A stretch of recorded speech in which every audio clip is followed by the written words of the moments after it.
بسم الله الرحمن الرحيم. السلام عليكم ورحمة الله وبركاته. أول حاجة أود أشكر دكتور علام وكل المتواجدين في المؤتمر ده ومشاركاتهم، لأن إحنا كلنا استفدنا من بعض، ودي حاجة جميلة جدا إنه يكون في cross pollination للأفكار من حتت مختلفة ومن مجالات مختلفة. إن شاء الله الليلة دي أنا حاشرح عن حاجة بسيطة هي مهمة جدا في كوريا، اللي هي ذكرها بروفيسور علام، اللي هي development of ICT، وهم نموا المجال ده كيف وبدوا كيف. فإن شاء الله نبتدي أعتقد عن الشير البي بي تي. ما سامعك يا بروفيسور علام صراحة، الصوت الشير ما دخل معك؟ هسه أعتقد دخل. أوكي هسه إن شاء الله الصوت كده الشير واضح كويس والشير واضح. تفضل يا دكتور. أوكي، شكرا بروفيسور علام. So in this presentation, I'd like to give a brief introduction about Korea, its development, how they reached the point of development, but from a socio-economic perspective.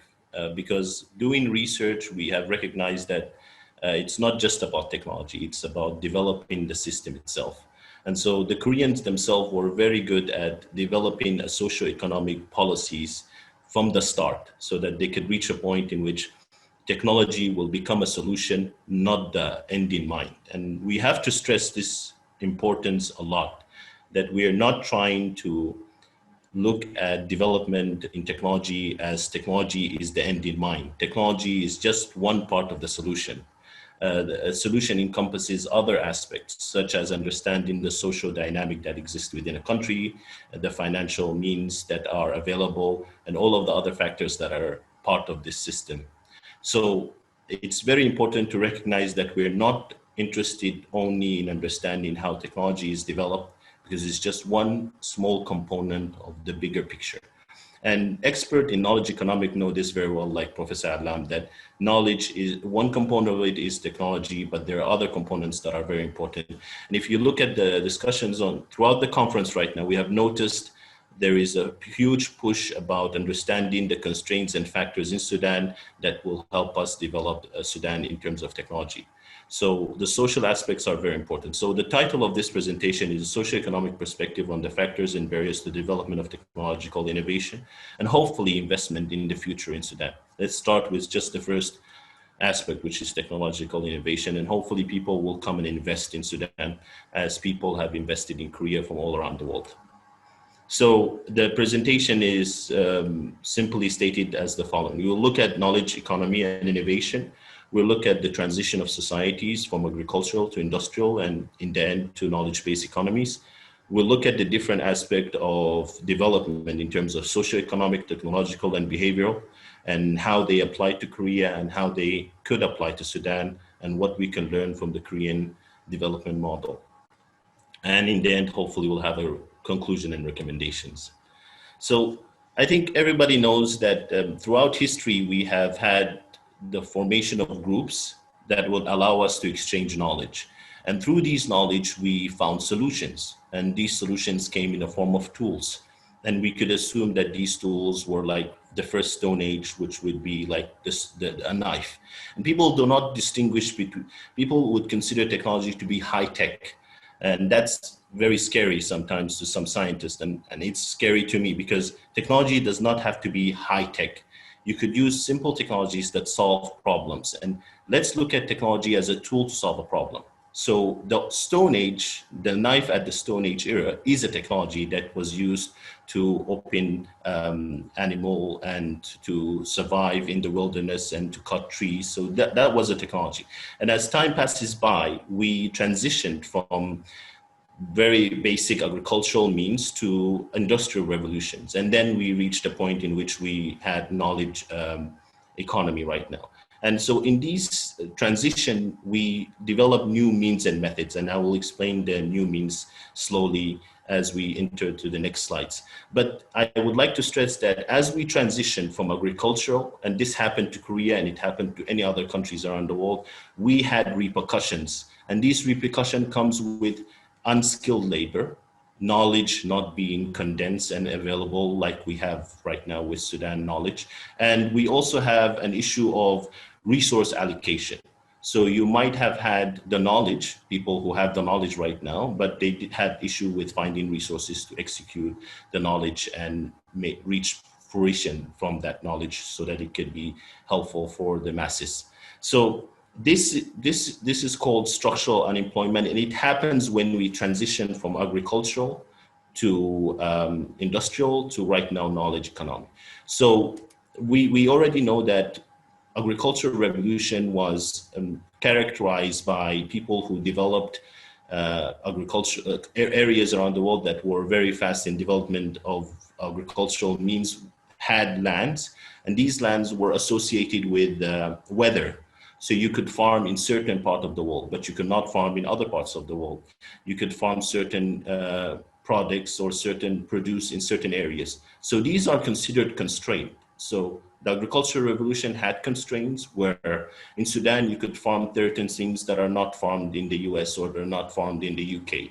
So as we transitioned from that, the constraint idea still existed, which is the industrial revolution, the industrial productive power that existed with what we know by Masuda, who is also known as the father of information society. He pointed out that we transitioned from this natural sciences to developing what is known as industrial productive powers. And these industrial productive powers are, a good example of it is Ford automobile, the assembly line. It's the first good example of industrial productive power. And we also know at this stage we had constraint. So previously, agricultural revolution, the constraint was this product or this seed could not be farmed in this area. But now we have another problem. This person does not have the knowledge to work in this part of the business cycle or the value chain, or this person cannot wield the skill that will help him to work in this factory. So these were constraints also. And so now we are moving into more knowledge constraints that are associated with skill.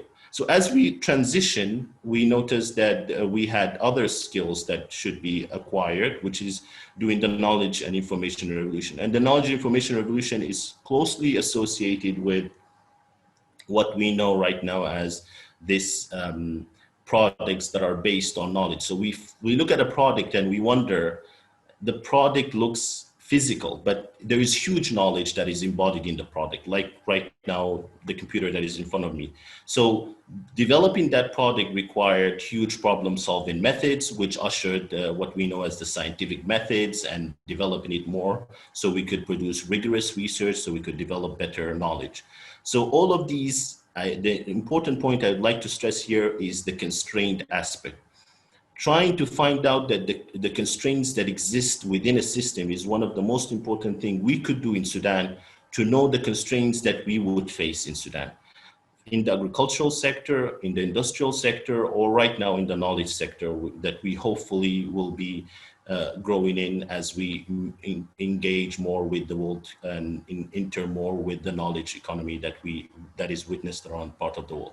So in the 1960s, the United Nations wanted to know how can we introduce innovation that existed, of course, during the Industrial Revolution in UK and other parts of the world into the developing world. And here we're talking about the global South. So Africa, and at that time, let's stress importantly that Korea was also considered part of the developing world.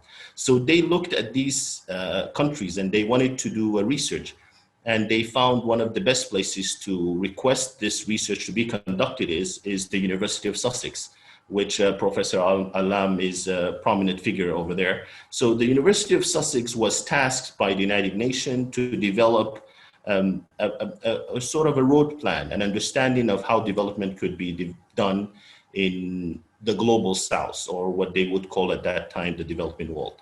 So one of the most important thing they came up with is the Sussex Manifesto. And the Sussex Manifesto stressed out that the World Plan of Action, this was submitted to the United Nations by research done from the University of Sussex. So they say the World Plan of Action for the application of science and technology in general to development starts with the premise that developing countries must have their own scientific and technological capacity. And this is very important, that we have to have localized forms of innovation, localized form of development that look into our constraints. So they say this indigenous capacity is necessary not only for increasing production, and I'm not talking here only about industrial production as in all of the industrial production products we see around us, but also production of knowledge later on. But what is more important for improving the capacity to produce. So not only these people will be able to produce, but they will be able to innovate. So we should distinguish between innovation and inventions and how they're moving from just being able to use an innovation and being able to improve it. So they're pointing this out here. So the whole idea here is localized knowledge that looks into local constraints. So localized knowledge for us to see how we could develop ourselves that are local to the communities in the developing world with understanding of the constraints. So far, this is what we have discussed up to now. So from after this Sussex Manifesto, a group of researchers, Simpkins and Clarkey in South America, did a research on the transfer of knowledge from the global north to the global south, and they looked at South Africa. And they said that in terms of structural unemployment, because they had technologies, but they did that were brought to South Africa, but they were not absorbed, they were not used effectively in the South African context. And so they said one of the possible explanation might lie in the fact that South Africa depends considerably on the importation of technology developed in economies with factors endowment from ours.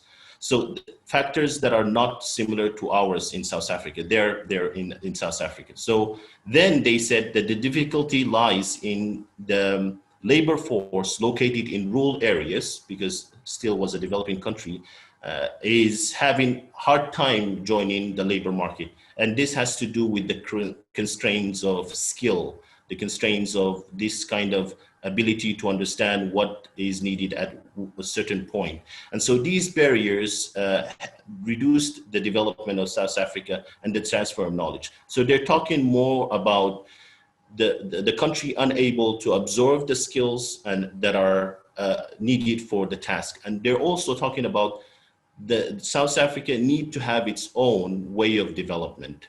And this doesn't mean that we negate the success of other countries. It just means that we should localize our own solution based on how other countries succeeded. And I think that's the crucial point up to now in this presentation.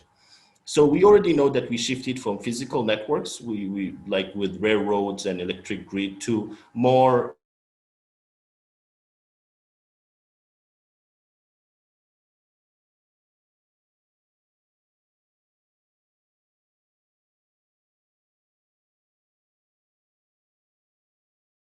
Ms. Friedman to talk about the democratization of knowledge, the democratization of technology.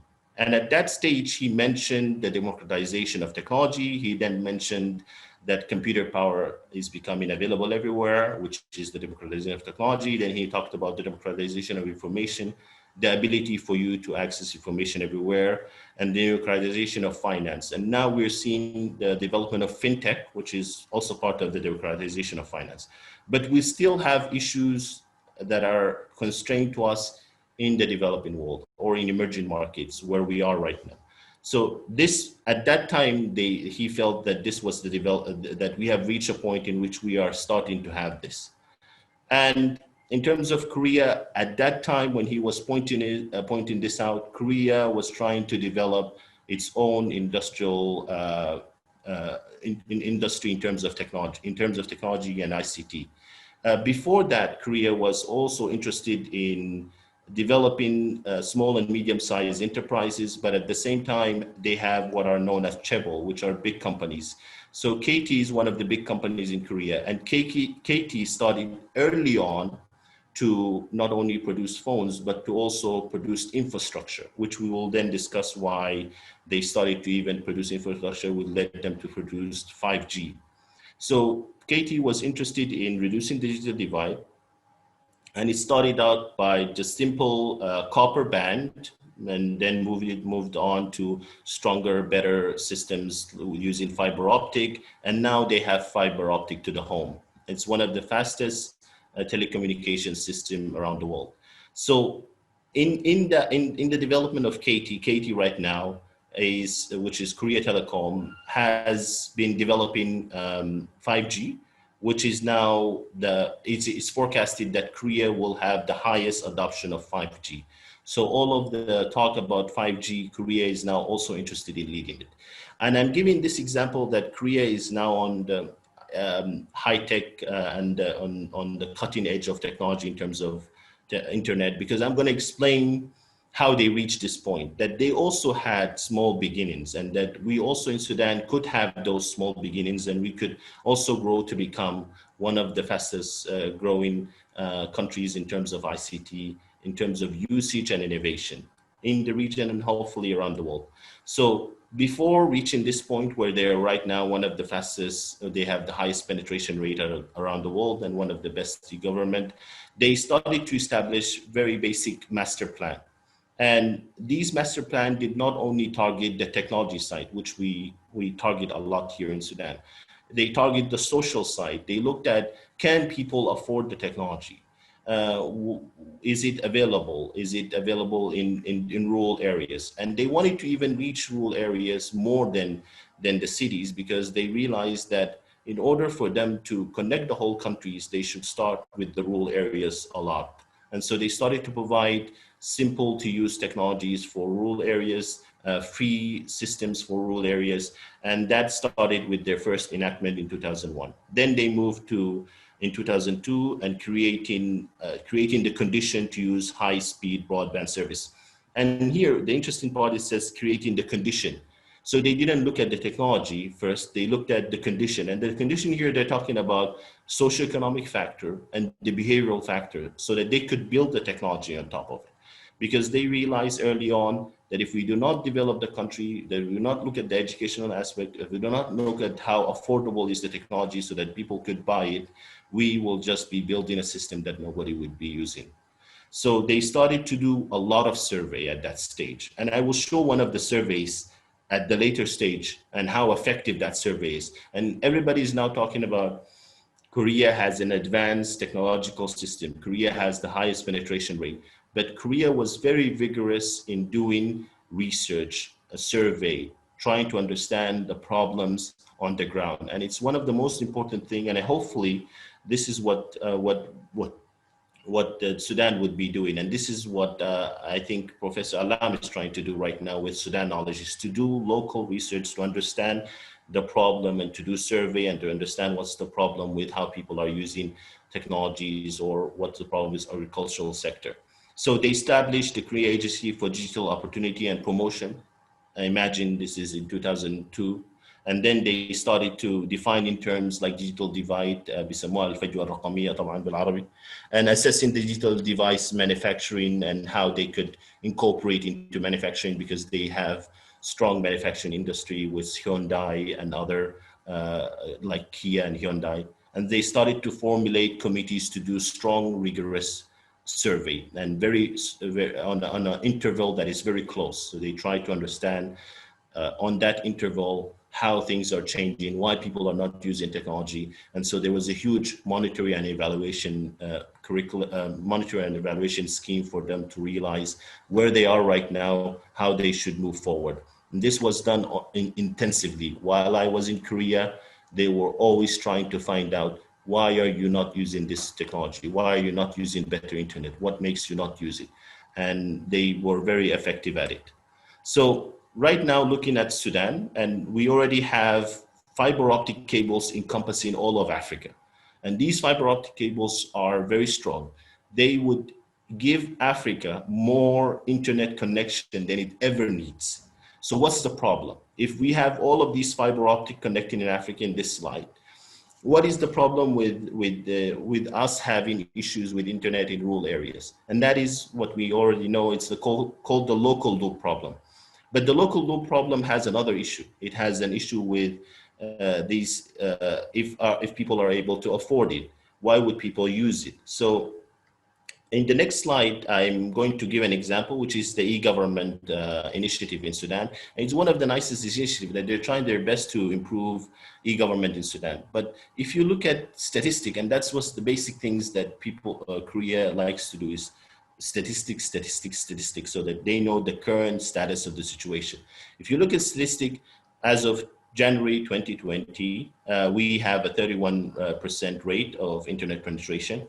So, and imagine that would be in cities more than rural areas. So we have 42% of GSM mobile phone penetration, and that's going to be generic phone. We're not talking about smartphone here. And coupled with that, we have huge illiteracy rate. So in illiteracy, as it is related to technological literacy, it's also related to, if you don't know how to read and write, you might have hard time being technological, having the ability to use technology. So the illiteracy rate of reading and writing affects your technology and how you could use it. So we have a huge percent of Sudanese who are unable to read and write. And so that's the same issue that was stated by the skill issue with Sigmert and Clark in South Africa. People are unable to observe the new technology. So what problems do we face in Sudan? So in my humble opinion, I believe that we have institutional problems that are not connected very well to try to resolve certain tasks. We also have social institutional problems. Certain institutions might like to work in silos. We also have social behavioral problems, which are within the institution itself. Like Professor Lam pointed out, that maybe the institution itself does not feel the value of being connected and having their own website so that they could even post a stronger curriculum online.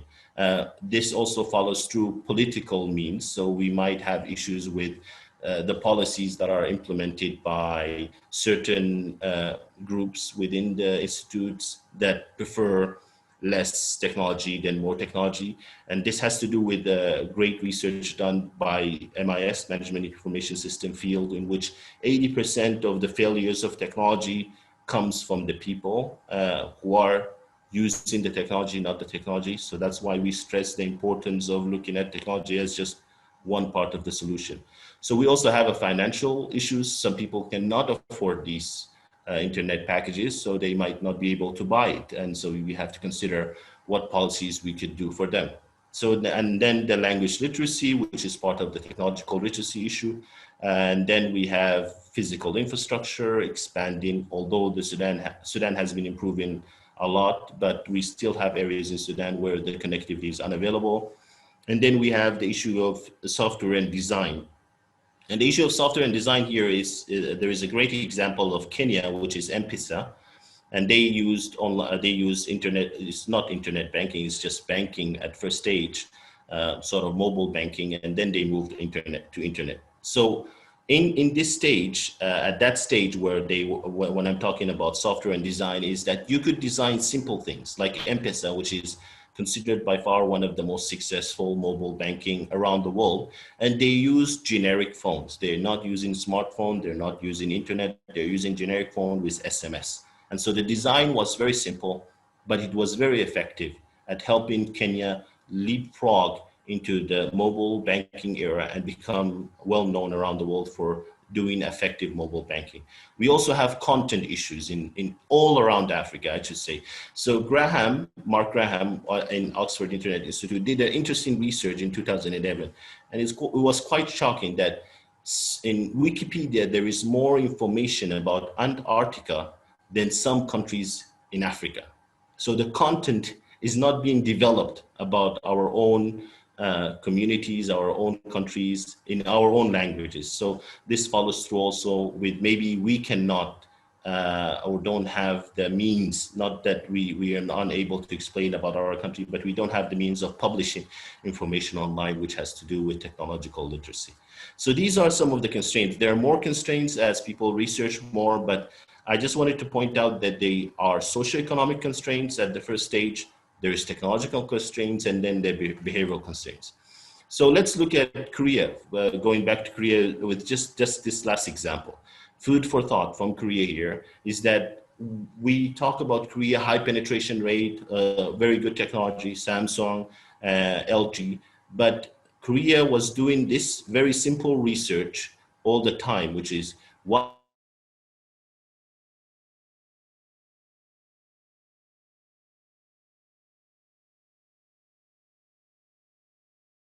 they ask questions as why are you not using PCs or why you're not using personal computer at that time.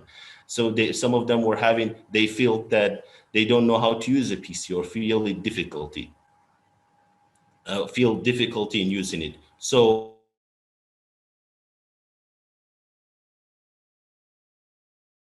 a lot of extensive research, and many of their communities and their citizens were having a hard time, but they tried to develop better system by looking at how these communities are using it. And Korea had problems. They just didn't evolve that fast from the beginning. They had problems that they looked at, and they wanted to see how they could resolve these problems. And these behavioral issues are very simple, like physical problems. They did a program for physically disabled people unable to have PCs on home. They did programs that will make it cheaper for you to use to buy PCs, and they try to educate people and increase consciousness about technology itself, which is awareness programs. So the last part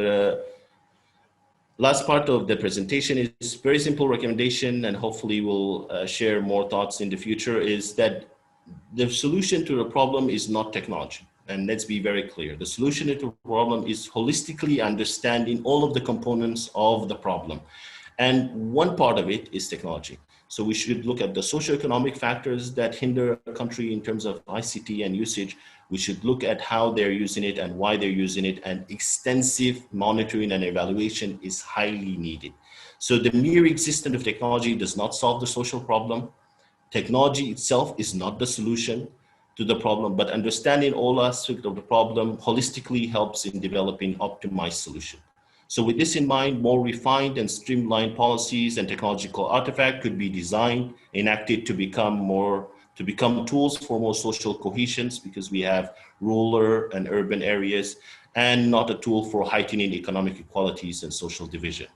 There is a need to look at the development of policies and technological artifacts in more holistic perspective, not just technology, take into account social and economic, technological, and behavioral aspect, to provide an overall rounded solution to a given problem, taking into account all of the constraints and externalities.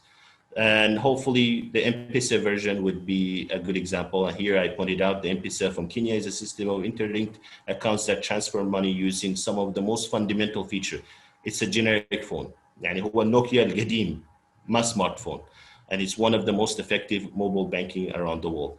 And Facebook also takes the same policies, and they learn from M-Pesa by doing Facebook Lite, which is a very simple Facebook application that doesn't require a smartphone. You could use it on very generic and a simple generic phones. So last example is we have a lot of histories and lessons from our own history, which a lot of people know that Sudan has more pyramids than in Egypt and elsewhere around the world.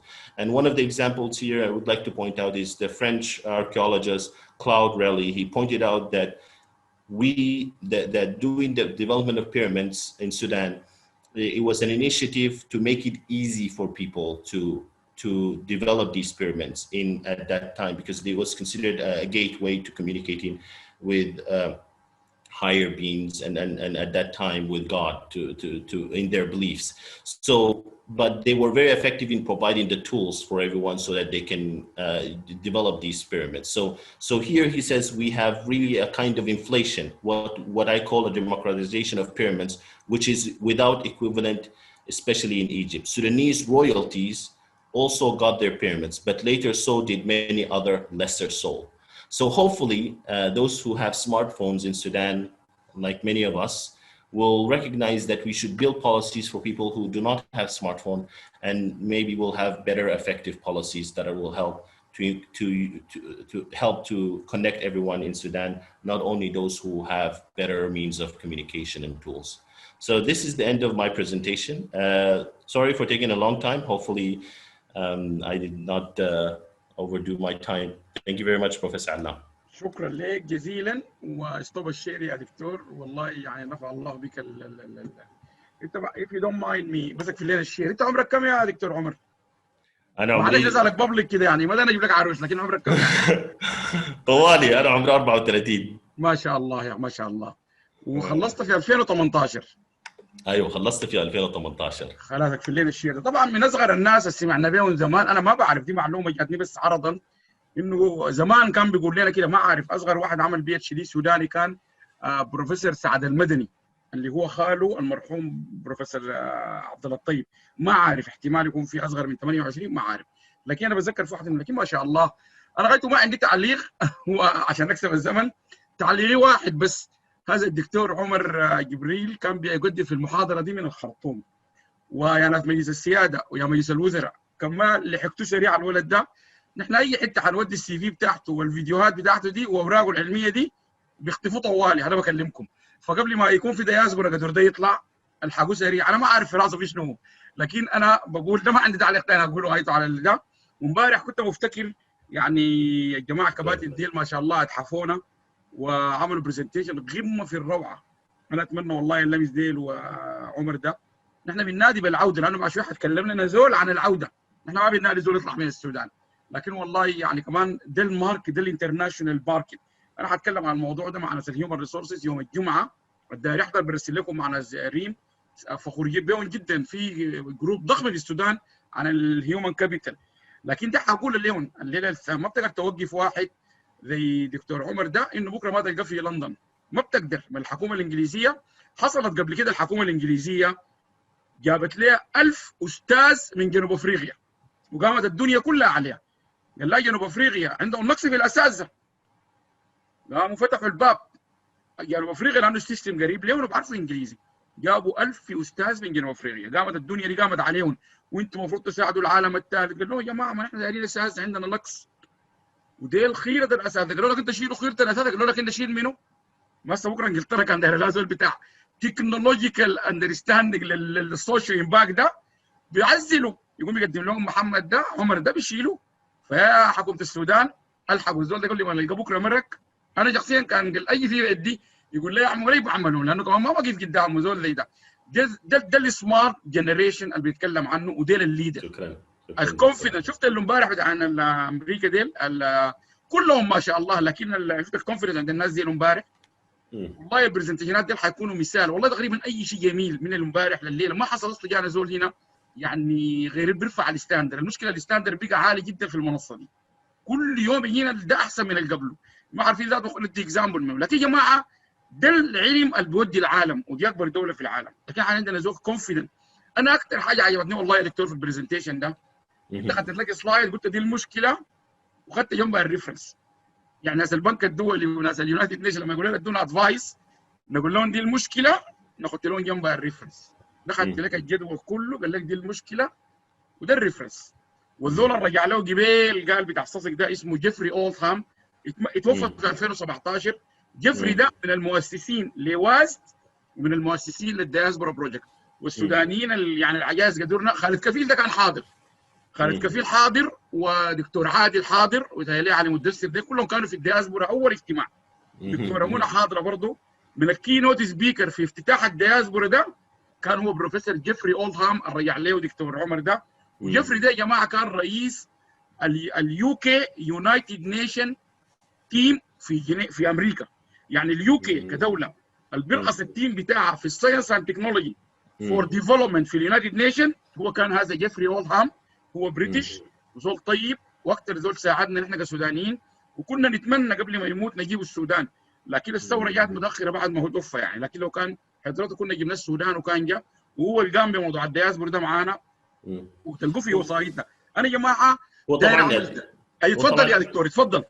هو طبعا يا دكتور علام الحاجه المهمه في الموضوع بتاع التكنولوجي ترانسفير والنولج ايكونومكس والاي سي تي ان جنرال انه الساسك مانيفستو ده اللي اتعمل زمان، يعني حتى اليونايتد نيشن لما جات و they commissioned them to do this research. المانيفستو ده بعديه بفتره بسيطه ابتدى new field it's called ICT for development. الناس ما بتعرف انه لما يكون في ناس بيكون في cross pollination للافكار من تخصصات مختلفه بيؤدي انك انت تكون عندك حلول اكثر وحلول احسن ومور اوبتمايز سولوشن لما يكون في افكار مختلفه من حتت مختلفه. ودي بتتعامل في حتت مختلفه، حتى في ستانفورد بيعملوا هاكاثونز كثيره جدا جدا بيجمعوا فيها الافكار دي، بيجمعوا فيها ناس من تخصصات مختلفه. فالساسكس مانيفستو is it's all about cross-pollination of ideas, how you can bring a group of people from all around the world, or I should say from different fields, انه يعملوا innovation وانه يبتكروا في افكار جديده اللي واحد ما بيعرفها. يعني مثلا انت بتكون عندك مشكله في الاي سي تي، واحد بيجيك من السوشيال سايد او سوشيولوجيست بيقول لك لا المشكله دي احنا ممكن نحلها بالطريقه دي. فدي مهمه جدا، واتمنى انه يكون في بروجرامز في السودان في المستقبل interdisciplinary، يعني بتدمج بين التخصصات وبتطلع دكاتره وماجستير interdisciplinary in a sense، بتخلط بين التخصصات المختلفه دي تعالج المشكله. كوريا بتعمل الحاجه دي، امريكا بتعمل الحاجه دي، في انجلترا انتم بتعملوا الحاجه دي، وانا متاكد انه السودان ممكن يعمل الحاجه دي، لانه عندنا ناس ما شاء الله حول العالم وحتى في السودان ممكن يساعدوا في انه يعملوا interdisciplinary programs.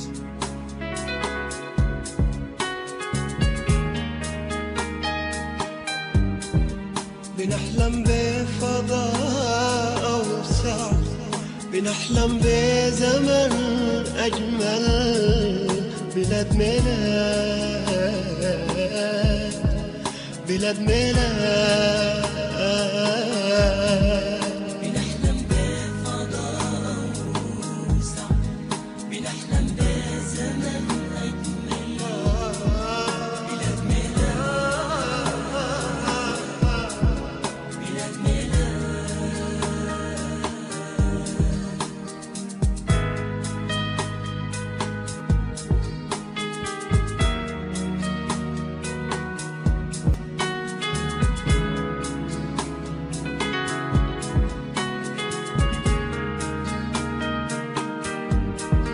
ممتد لحد حدود